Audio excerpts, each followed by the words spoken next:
Lo que no se ve nada. Uy, creo que esto ya está abierto.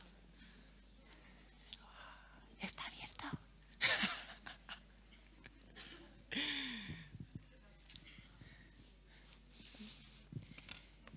Bueno, boa tarde. Empezamos as sesións despois da hora da comida. Seguramente se incorporará xente, pero bueno, imos empezar para que non se vayan acumulando retrasos. Bueno, nestes días intensos e maravillosos, a pesar do tempo que contratamos para as nosas convidadas, estes 2 días acompañadas por tan perigosas mulleres que opinan, podemos decir que a palabra centrou en boa medida todo o que foron as intervencións e o debate, pero non quixemos deixar atrás nesta era absolutamente visual a importancia que ten a imaxe na creación e na transmisión de opinión. Vimos comprobando estes días que hai moitas mulleres ilustradas, ilustradoras algo menos, sobre todo especialmente no mundo da opinión, no mundo do humor gráfico, no mundo dos grandes medios de comunicación, nos medios de comunicación de masas. A opinión ilustrada das mulleres estivo prácticamente invisibilizada. Hai outros medios alternativos, o ámbito digital ofreceu un espazo onde creadoras poden falar desde outra perspectiva e dar tamén a súa opinión a través da imaxe. Da expresión gráfica e visual se pode reivindicar tamén coa imaxe, o feminismo, a diversidade, a alteridade. Se hai unha muller que destaca dentro deste mundo, dentro deste ámbito, é sin duda a nosa convidada en Magascó. Vou facer así un percorrido moi breve. Probablemente, polo que máis a coñezamos, sexa por Pícara Magazine, as cubertas son súas e despois tamén, bueno, por outro tipo de intervención. Non sei se vas poñer algo de algún... Sí. Pero entón non desvelo. Bueno, pois Emma é ilustradora, a pesar de que ven do mundo da comunicación, é traductora tamén de formación, e digamos que agora mesmo o seu principal traballo está en Pícara Magazine en El Salto, que soubemos que ten versión en galego. Sí, non sabía. O salto. O salto. Estaremos atentas. Un dos ámbitos principais de traballo tamén é a cooperación internacional e a sensibilización, especialmente no feminismo, e hai un traballo, a pesar de que ela, digamos, hoxe ven como ilustradora, como deseñadora, na parte máis gráfica, hai un traballo que ela fixo, que non ten debuxos, que ten moitísimo texto, creo que en peso era medio kilo. Sí, nos costó unha fortuna hacer los envíos. Un libro que se chama Crónicas del Estallido, viaje a los movimientos sociales que cambiaron América Latina. Pois un libro que se publicou hai 4 anos, hai case 5 anos, sobre as vitorias dos movementos sociais en América Latina, unha crónica con máis de 200 entrevistas aproximadamente de activistas de América Latina e, ademais, bueno, unha viaxe que supoño que sería unha experiencia vital emocionantísima, non? Neste percorrer América Latina de arriba a baixo, de baixo a arriba, non sei como foi. Sí, foi de abajo a arriba. Desde Argentina a México. Qué bonito. Pero bueno, esa época tamén foi importante para ti, tamén porque empezaches, ademais de escribir as opinións, pois tamén a deboxar, a facer as viñetas. Sí, estábamos comentando antes que lo principal para hacer viñeta o ilustración o comunicación, como hemos visto estos días, es tener algo que comunicar.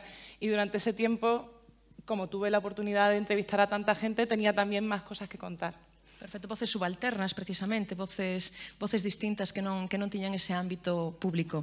Bueno, na súa última época, como onte a vimos, é de freelancer, traballo freelance no ámbito da redacción, ilustración, deseño, ademais de Pícara e o Salto que dixemos, pois está Diagonal, Público, eldiario.es, Principio Magazine e M21. Deixámoslle a palabra que terá moito que dicir. Normalmente vemos os seus dibuixos, hoxe escoitaremos a súa voz e seguro que ten moitísimas cousas que dicirnos. Muchísimas gracias.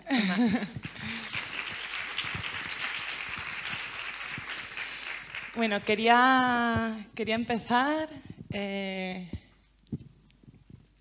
¿Quería empezar? No, aquí. Quería empezar agradeciendo la oportunidad de estar hoy aquí, rodeada de gente... de mujeres con un trabajo tan potente como el que hemos estado viendo durante estos días y también de precisamente hacerlo en Pontevedra, que fue la tierra donde nació y se crió mi abuela materna, que la tenemos aquí.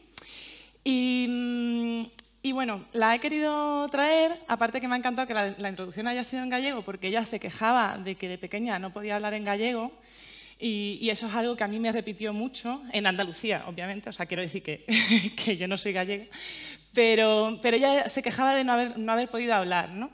Y entonces le hubiera encantado que la introducción hubiera sido, bueno, pues en gallego, ¿no?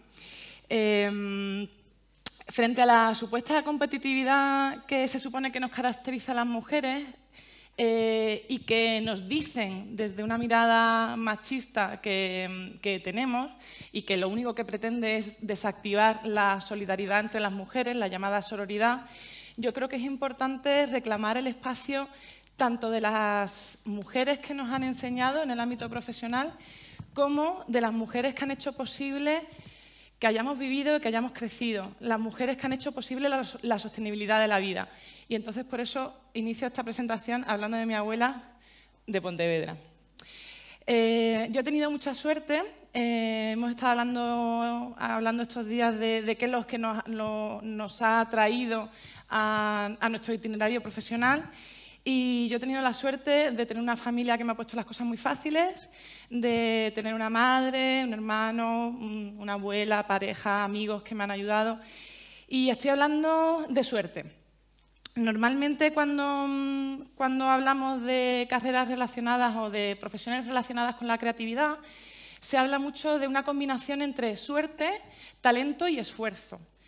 Pero pocas veces se relaciona la suerte con las condiciones materiales de partida. Y a este sentido, bueno, ayer ya hablábamos en la mesa redonda sobre en qué consistía ser freelance o intentarlo y sobrevivir.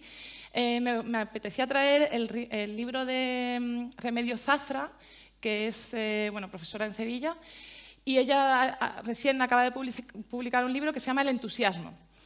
Y en El entusiasmo ella cuenta como que en las profesiones relacionadas con la creatividad hubo un momento que dejó de ser de buen gusto hablar de dinero.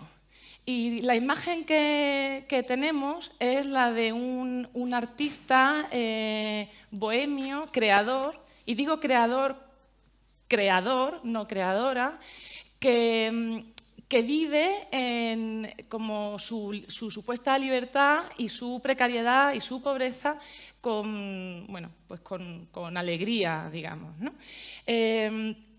Os traigo aquí este dibujo porque hay un ilustrador muy bueno que se llama Puño, que antes daba una clase magistral sobre cómo convertirse en ilustrador e ilustradora y empezaba la clase dando una receta de espaguetis con yogur. Yo, afortunadamente, no he tenido que probar la receta, espero no tener que probar los espaguetis con yogur. Pero claro, lo que él estaba describiendo era pues la precariedad del sector, ¿no? Y bueno, no sé si llegáis a leer. ¿Llegáis a leer? ¿Sí? Bueno, por si acaso, alguien del final. Cansada yo, no sé por qué lo dices, ¿no? Completamente. Pues, ¿qué ocurre? Que la premisa esta de la precariedad en las profesiones relacionadas con la creatividad es muy útil para la acumulación de capital y le viene muy bien dependiendo de qué empresas, pero si le pasamos el filtro de género es todavía más grave. Según la APIM, la Asociación de Profesionales de la Ilustración de Madrid, los ilustradores cobran de media al año 16.000 euros. Que ya de por sí es muy precario eso. O sea, cobrar 16.000 euros, empiezas a hacer cuentas y a pensar que tienes que ir al dentista cada tanto. Bueno, ayer es que comentábamos el ejemplo del dentista. Pero claro, es que las ilustradoras de media, según esta encuesta, insisto, que bueno, que es de la Asociación de Madrid, cobran 9.000 euros de media al año. ¿Cómo no vamos a estar cansadas? Porque claro, tienes que asumir más curro, ¿no? Para lo que se paga en la ilustración. Y esa brecha de, no sé si, bueno, lo mismo habéis hecho la cuenta así un poco de cabeza, pero es en torno de un 40%. O sea, es una barbaridad. He intentado buscar, en Galicia hay una asociación profesional también que hizo un trabajo muy bueno con la guía ninja del ilustrador pero no tenían datos desagregados. Pero bueno, que sepáis que hay una asociación profesional galega, ¿no?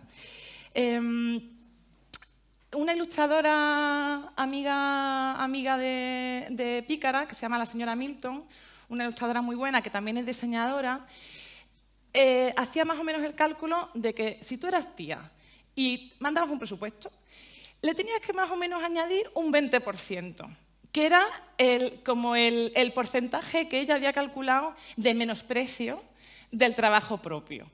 Es decir, al más o menos el mismo trabajo, si tú le pides el presupuesto a un hombre y le pides el presupuesto a una mujer, te va a salir más barata la mujer. Pero somos nosotras mismas las que estamos mandando ese presupuesto. Y esto no es una encuesta como sí lo era el informe de la PIM, o sea, no es algo, digamos, oficial, pero yo creo que es bastante real. Y a mí me gusta vincularlo con lo que antes ha estado comentando Diana sobre lo que se llama el síndrome de la impostora, ¿no? Y a mí, ¿por qué me van a llamar? ¿Y yo qué voy a poder aportar? Y bueno, yo misma, ¿qué estoy haciendo aquí dando esta charla? ¿No? O sea, ¿qué valemos nosotras? ¿No? ¿Yo qué voy a valer si en realidad el resto no? Y claro, es que ¿cómo no nos va a pasar? Cuando resulta que os leo datos del monitoreo global de medios, ¿no? El 24% de las personas que figuran en las noticias son mujeres, solo el 24%. Y el 46% de las noticias refuerzan los estereotipos de género. Pero además hay otro tema, que es que el 80% de las fuentes expertas siguen siendo tíos. Entonces, es que claro, nos hemos acostumbrado a ver portadas sin ninguna mujer, mujeres que aparecen en los artículos sin apellido. Y claro, esto se nos va colando. Hemos estado comentando estos días, a mí me gusta comparar el machismo con la humedad. Me decían, pues en Pontevedra hay una poca. Digo, bueno, sí, pero está por todos lados, está por todos lados. No, porque me gusta compararlo con la humedad porque se nos cuela. Es como que parece que no, y al final dice, en Cádiz es que se dice mucho, no hace frío, hace humedad. Pues es un poco lo mismo, o sea, el machismo se te va colando, parece como que se te ha quedado dentro de los huesos y al final lo acabamos reproduciendo, ¿no? También. Entonces, si el periodismo feminista consiste en pues que haya fuentes que sean mujeres, que no solo sean fuentes mujeres cuando se habla de feminismo o de economía feminista, que también podemos hablar de fútbol, como se comentaba antes, o podemos hablar de muchas otras cosas, ¿no? Pero si el periodismo feminista tiene sus herramientas, digamos que la comunicación visual también podemos crear una serie de herramientas, ¿no? Y bueno, yo voy a hablar de algunos de los elementos que a mí me son útiles, pero no son los únicos ni muchísimo menos. Para empezar, ¿cuándo dibujar mujeres? Esto lo resumo así como muy rápido. Siempre que podamos. ¿Por qué? Pues porque estamos infrarrepresentadas. Cada vez que se habla de políticas, redes sociales, consumo, patrones en la sociedad, de repente nos aparece la figura de un tío, representando a toda la sociedad. No pasaría nada si eso ocurriera de vez en cuando y luego pues fuera una figura femenina también de vez en cuando, ¿no? Pero ¿qué pasa? Que es que estamos tan acostumbradas que pasa por completo, o sea, se nos ha colado, ¿no? Entonces, Feria del Libro Político de Madrid, pues yo planto una mujer. Masa, el otro día estábamos hablando de que la masa en las películas yankees tendía a ser de un 80 y pico % masculina, 83, ¿no? Era el dato, y el resto femenina. Pues tienen que aparecer más mujeres en las ilustraciones, en las viñetas, en toda la comunicación visual que tenemos. Un ejemplo de lo que os estaba contando antes es la evolución humana. De los homínidos, claramente, pasamos al hombre con lanza, porque el hombre con lanza representa a la humanidad. Entonces, un poquito de imaginación y un poquito de recursos. Podemos representar esto de otra forma. A mí me a mí me gusta, por seguir con el tema de los homínidos, y ya veréis que voy a hacer varias referencias, todas muy mainstream, hablar de una de las películas recientes del Planeta de los Simios.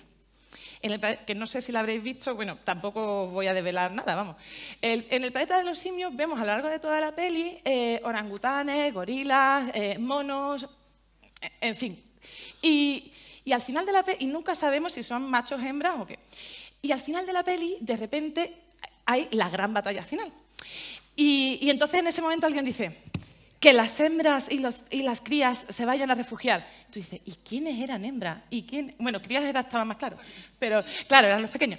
Pero dices, ¿perdona? O sea, tienes la suficiente imaginación como para imaginarte a un mono encima de un caballo con 2 pedazos de armas así, y no tienes la imaginación de darle un rol un poco diferente a las hembras.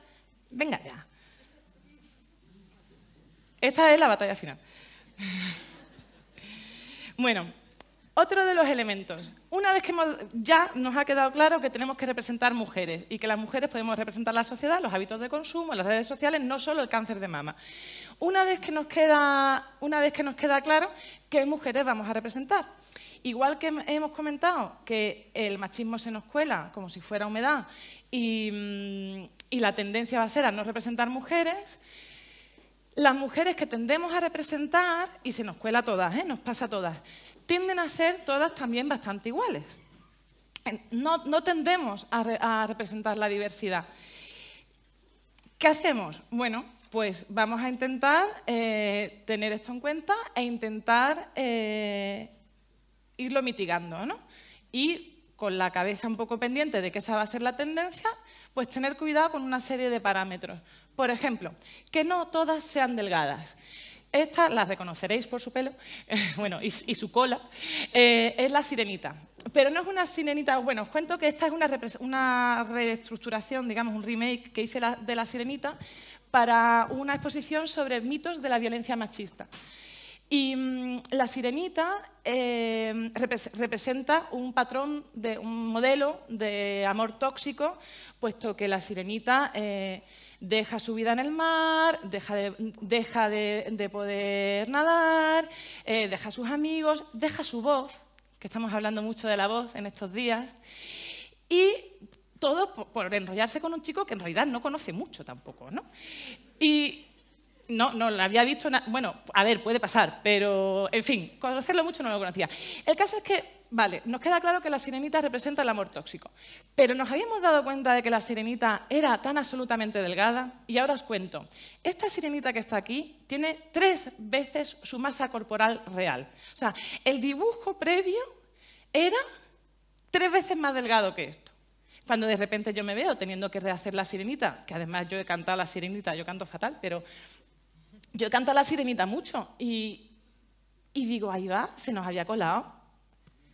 Yo no me había dado cuenta de que esta chica pez era tan absolutamente delgada. Bueno, pues tengámoslo en cuenta. No todas las mujeres que representemos deben ser delgadas. Y lo mismo, no todas las mujeres que representemos tienen que ser blancas. Esto, si eres ilustradora blanca, también va a ser una tendencia y hay que procurar hacerlo con mucho cuidado e intentar no meter la pata. También aquí se nos cuelan premisas aprendidas, sociológicas, que para empezar, nadie es de color blanco. O sea, tú te comparas con una carta de Pantone y más o menos el color de todo el mundo viene a ser desde un beige, pasando por los rojizos, hasta un marrón oscurito. Y eso, o sea, no hay gente blanca. Son construcciones sociológicas. Y bueno, esta la habréis reconocido por la primera imagen. Esta es una representación de mi abuela y a la vez también es la portada del número 4 de Pícara. Intentar no representar siempre mujeres jóvenes. Que, bueno, antes estábamos comentando las pocas fuentes de mujeres que hay, pero sí además en los medios de comunicación. Pero es que encontrar mujeres en los medios de comunicación que pasen de los 65 años tiende a ser, bueno, no poco frecuente, es casi milagroso. Entonces, tengamos esto también en cuenta de cara a dibujar. Esta portada, bueno, todo este aniversario de, bueno, es un anuario, ¿vale? De Pícara, que es el número 4, jugaba con el tema de la ciencia ficción y le dábamos la vuelta como a carteles de ciencia ficción clásicos. Esta jugaba con la mujer de los 50 pies. Y esta juega... ¿Alguno lo habéis reconocido? No sé, bueno, es que es un poco friki esto. Con Planeta Prohibido, ¿no? En la ciencia ficción, antes y todavía ahora, se nos tiende a dar roles de tener que ser salvadas, etcétera, etcétera, ¿no? Entonces aquí sí que estábamos haciendo el intercambio. Y esto nos lleva al siguiente tema. ¿Qué hacen? Vale, ya hemos decidido que representamos mujeres. Ya hemos visto más o menos qué tipo de mujeres podemos intentar representar. Pero ¿están haciendo algo las mujeres que representamos? ¿Son mujeres valientes? ¿Son mujeres que se salen del cuento establecido para ellas? En Pícara, lo que hemos intentado hacer con las portadas es intentar representar sujetos que estén contraviniendo las normas de género escritas para ellas y que se lo estén pasando verdaderamente bien. Os voy a enseñar algunas con cierta evolución de estilo, porque como algunas son más antiguas que otras, esta es bueno, la llamamos la flamenca peluda, pero en realidad tampoco es tan peluda, digamos, es lo peludo lo normal, ¿no? Lo que pasa es que no está depilada. Y lo que aquí un poco lo que queríamos era reivindicar la transgresión. Antes os he contado que mi abuela era de Pontevedra, yo también he contado que yo no soy gallega, que lo habréis deducido también por el acento. Os cuento que soy de Sevilla y os puedo asegurar que para ir a la feria sin depilar hay que estar muy empoderada. Y puede ser muy divertido. Yo he de decir que todavía no me he atrevido a hacerlo bien, ¿vale? Pero, bueno, prometo aquí que lo voy a intentar. Y en cualquier caso, esta portada lo que viene es como a animar, ¿no? A animar y desde el humor ir poniendo también un poquito el dedo en la llaga. Esta portada es del número... Ay, perdón, la portada de la abuela era del número 5, que es y esta es del número 4. Sí. Bueno, aquí este anuario iba sobre los miedos, los monstruos y la cultura popular que nos reserva el papel de niñas que se asustan, niñas a las que hay que salvar, mujeres, bueno, que sufren todo tipo de agresiones. Luego eso también, por supuesto, se vincula con la cultura de la violación, ¿no? Entonces, en este anuario, la idea era pues, poner a una niña en interacción con monstruos y con elementos un poco como de la cultura popular que se supone que nos tienen que dar miedo. Esta, que además me ha encantado porque con la intervención anterior sobre el fútbol y cómo a las mujeres no se nos deja hablar de fútbol, forma parte de... O sea, es una de las portadas del año pasado. El año pasado el anuario estaba dedicado al juego y entonces decidimos salir con 2 portadas. Bueno, porque estaba dedicado al juego y tenía como eso un cierto jueguillo de darle la vuelta y tal, y también porque no nos poníamos de acuerdo, he de decir.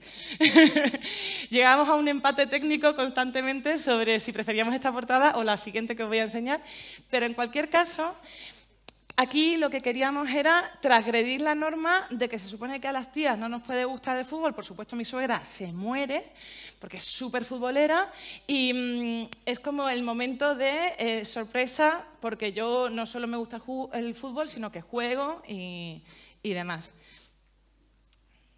Y esta era la otra portada.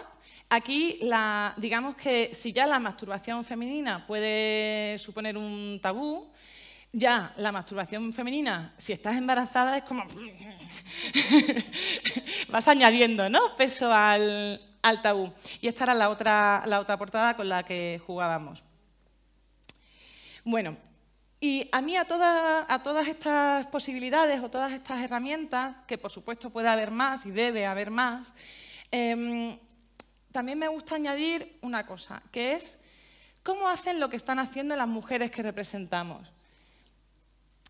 Y a Pícara, que es un colectivo y que pretende hacer activismo y periodismo, y consideramos que son dos cosas que no son incompatibles y que de hecho se puede hacer muy buen periodismo viniendo desde movimientos sociales, nos gusta también trasladar la idea de hacer en grupo, de sororidad, de trabajo en colectivo. Hay muchos colectivos de mujeres y de gente que no se encontraría cómoda detrás de la palabra mujer, que se están organizando en todo el mundo y que hacen un trabajo buenísimo.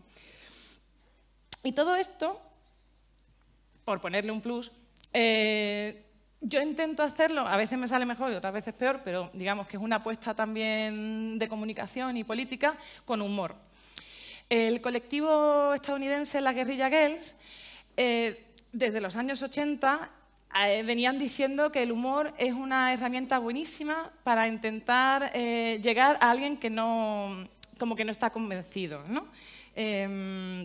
Y para tratar también temas sensibles. Os cuento que esta viñeta,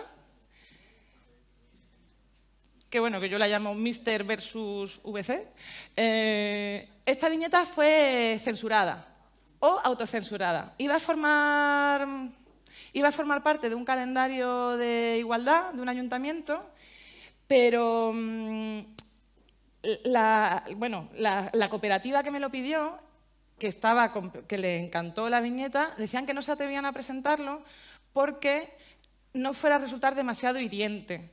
Porque el año anterior había habido una campaña en la que se animaba a que los hombres limpiaran el váter. Y con eso había habido como muchos resquemores y tal, el tema del váter era un tema sensible. No, es que el váter, que es un váter. Entonces, bueno, pues no se atrevieron a utilizar esta viñeta, ¿no? Os enseño también una de las que publiqué dentro de las páginas del Salto, que dice: gracias, Señor, por los alimentos que vamos a recibir. Dice: a ver si con suerte ese señor también viene y friega los platos. Y esta, que creo que ruló un poco entre este ambiente, bueno, la publiqué en un día de cabreo. El otro día alguien estaba comentando que, claro, desde el cabreo también a veces se hacen cosas, ¿no? Después de alguna barbaridad, ¿no? O sea, seguro que sí. Bueno, entonces, el humor es positivo, hemos hablado de cómo se representa a la mujer, pero ¿cómo representamos a los hombres? Y entonces es muy importante que también nos acostumbremos a ver a hombres cuidando. No solo cuidando a los descendientes, sino a los ascendientes. Porque parece que está mejor visto cuidar a las criaturas, pero es que a los padres y a las madres también hay que cuidarles, ¿no? O a los abuelos, abuelas. Y en ese sentido, en el sentido también de ir erosionando un poco la imagen que tenemos de los hombres, que tampoco son, que como esta mañana estábamos diciendo, ¿no? Que no hay una única mujer, pitufina como representación de la mujer, pues tampoco hay un hombre, ¿no? Bueno, pues para que nos vayamos viendo otras imágenes, en Pícara también metimos en el anterior anuario esta imagen, que para mí representa un poco pues lo que contaba Marta ayer el otro día, ¿no? García ayer. El tema de que en los patios del colegio los niños jugaban al fútbol y las niñas nos quedábamos jugando al elástico. Claro, eso es una discriminación en cuanto al uso del espacio, pero es que además a los niños no les hemos dejado jugar al elástico y lo mismo también era algo que disfrutaban. Entonces, esta imagen un poco lo que quiere es reivindicar que los hombres también empiecen a transgredir esas imposiciones, ¿no? Y pretende ser una imagen de intimidad, de disfrute en la intimidad y de sentirse libre. Es muy importante también, que yo espero haberlo conseguido en esta imagen, pero bueno, es importante tenerlo en cuenta, que esta representación masculina tampoco nos salga ridícula o cómica. Os voy a traer otra película muy mainstream como ejemplo, que es Kung Fu Panda. No sé si habéis visto Kung Fu Panda. Kung Fu Panda tiene un padre, que a mí me encanta, y que es una oca. No es un padre biológico, esto supongo que ya os lo veíais venir, ¿no? Pero, bueno, pues el padre de Kung Fu Panda es un personaje entrañable, que está todo el rato pendiente de él, todo el rato dándole de comer, cuidándole, apoyándole. O sea, es un encanto. Pero ¿qué pasa? Que ese personaje está construido para que nos haga gracia. Y no, es que así es como tendría que ser. Es que eso debería ser lo normal. Y bueno, yo creo que esto que debería ser lo normal es uno de los motivos que nos está llevando el tema de la brecha salarial, el reparto de cuidados, a la próxima huelga del 8 de marzo, y es uno de los factores también que explica la brecha salarial de la que hemos hablado al principio, ¿no? Y bueno, yo os traslado que para acompañar estos cambios que estamos hablando en la sociedad, a mí la ilustración me parece una herramienta pues, que es interesante, porque permite comunicar muy rápido y también permite describir qué otras formas de convivir y de construir sociedad nos imaginamos. Y claro, nos imaginamos una sociedad que no sea machista. Entonces, bueno, a mí me gustaría animaros a que fuerais a la huelga del 8 de marzo y a que incluyáis mujeres en vuestras imágenes. Gracias.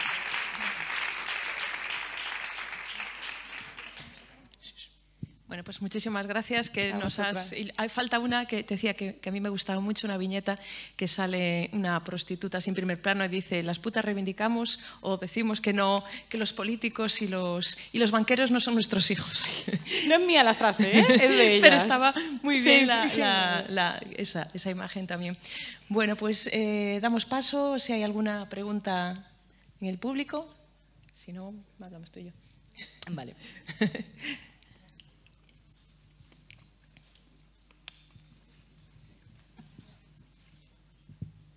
Bueno, pues a mí me gustaría preguntar... ¡Ay!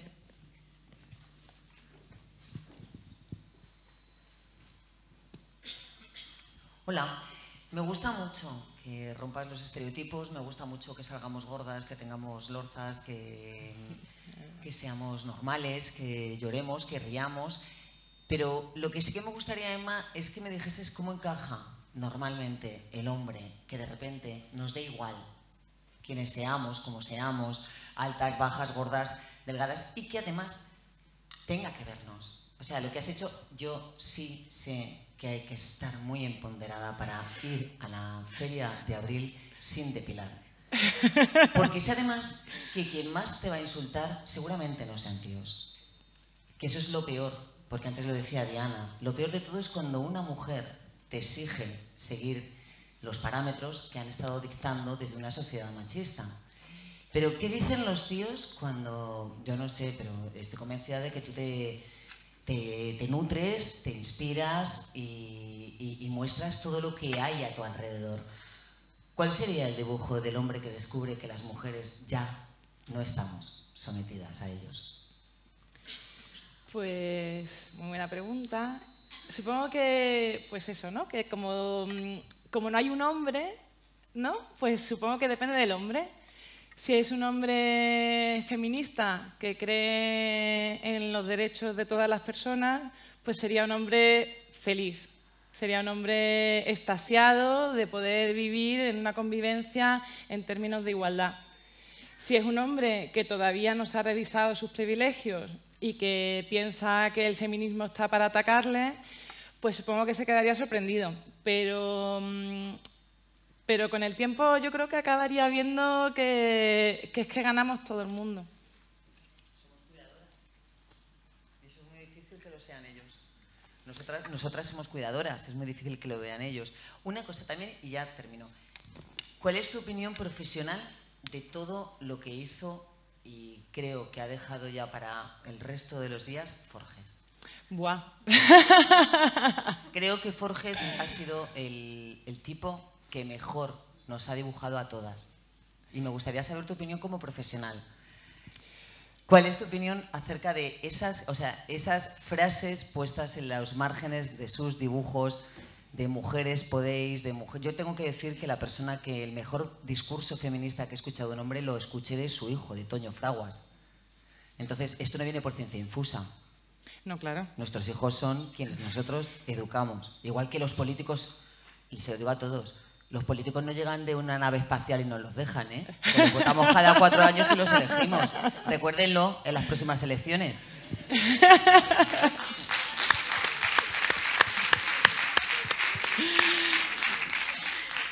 Bueno, es que yo no sé si puedo añadir mucho más sobre Forges, aparte de lo que acabas de decir tú. Hombre, pues profesionalmente era un titán. Era un titán. Y además, yo lo que pasa es que como he tenido un itinerario así como medio anómalo, no he coincidido con él, pero fue muy activo también en la Asociación de Profesionales de la Ilustración de Madrid, en la PIM. Y en la PIM se le está llorando mucho en estos días. Y está todo el mundo hablando sobre el trabajazo que hacía, sobre todo el apoyo. O sea que, claro, yo no llegué a coincidir. Bueno, pues vale, muchas gracias. Bueno, yo por aportar algo más que una pregunta... Estoy aquí. Más que una pregunta, es un agradecimiento. Volviendo un poco al tema de la mañana, que me parece fundamental, de verdad, que las mujeres hagamos no solo feminismo, pero si hacemos feminismo, genial, con humor, ¿no? Que utilicemos el humor como herramienta y la comedia. De verdad, hay pocas cómicas mujeres españolas buenas, porque algunas hay, pero que se hayan atrevido a romper los estereotipos, a ridiculizarnos, que creo que esto nos lleva en ventaja a los hombres en ridiculizarse a sí mismos. Por eso nos hacen tanta gracia. Porque los hombres, cuando hablan en sus monólogos o ves sus ilustraciones, se dejan en ridículo a sí mismos. Y yo creo que este problema, las mujeres ahí tenemos la frontera, y en el feminismo, que es algo muy sagrado y lo va a seguir siendo.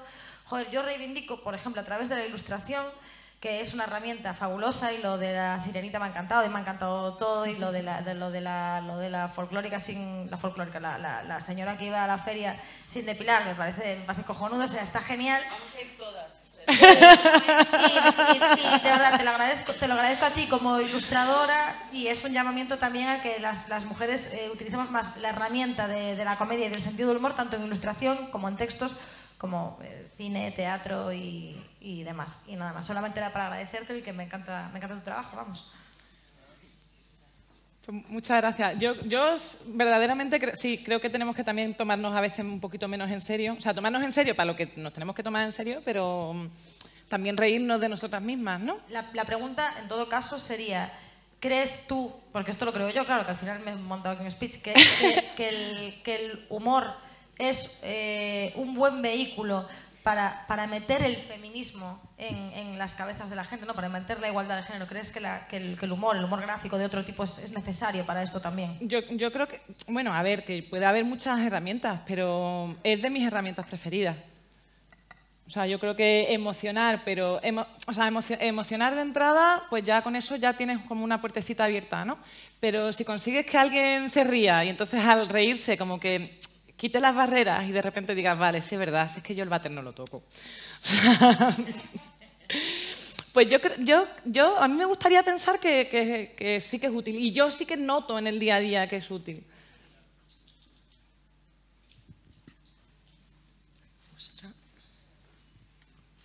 Hola, Inma. Ayer cuando inaugurábamos el Congreso proyectábamos páginas de prensa local y nacional y a nivel Galicia y subrayábamos los nombres de hombres, en este caso, que firmaban esos artículos de opinión. En la mayoría había 1 o 2 mujeres como mucho. Ese es un ejercicio que hago desde que estudio periodismo. Todos los días me fijo en las firmas. Yo supongo que tú, como ilustradora, como viñetista, haces eso en la prensa, y no sé si encuentras alguna mujer que firme viñetas en prensa. Claro, en Pícara sí. También está la Asociación de Autoras de Cómic, que hacen un trabajo muy bueno y que, claro, aglutinan a un montón de gente. Realmente en prensa yo creo que no he visto mucho, la verdad. Claro, en medios tipo Pícara sí, ¿no? porque ahí ya tienes un Pero, filtro. por ejemplo, a ti te encantaría analizar la actualidad en las páginas del País, supongo. Hombre, claro. Vale. Por citar uno, por citar uno. Me Sí, refiero a levantarte por la mañana sí. y abrir las páginas de cualquier Sí, periódico yo que creo nos podemos comprar en papel y que haya alguna mujer que firme la Claro, actualidad yo con creo- la mirada de la ilustración. Claro, yo creo que todo el mundo. Hay una ilustradora en Argentina, por ejemplo, en La Nación, está Alejandra Lunic, que es muy buena y hace viñeta de opinión. Vamos. Antes hablábamos, no sé quién hablaba de las revistas del corazón. ¿Quién las mencionó? Que también le gustaba. Pues yo creo, no sé si sigue, pero creo que Moderna de Pueblo estaba en Cuore. Ah, bueno, claro. Y hacía un trabajo cojonudo, o sea, estaba claro. maravilloso. Bueno, y está Flavita Banana en ese moda. ¿Y está? Flavita Banana, Flavita Banana también. O que es muy buena en ese moda. Que ahí las revistas femeninas que consideramos de cotilleo están llevando ventaja, ¿no? En ese sentido a la prensa generalista.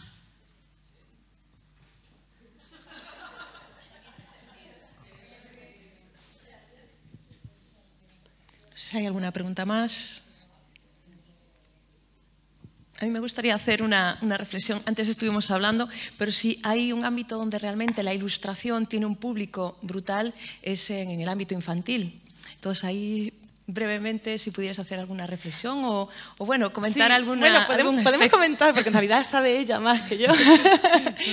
Pero, claro, es que me hubiera gustado traer el dato, lo que pasa es que al final no me dio tiempo.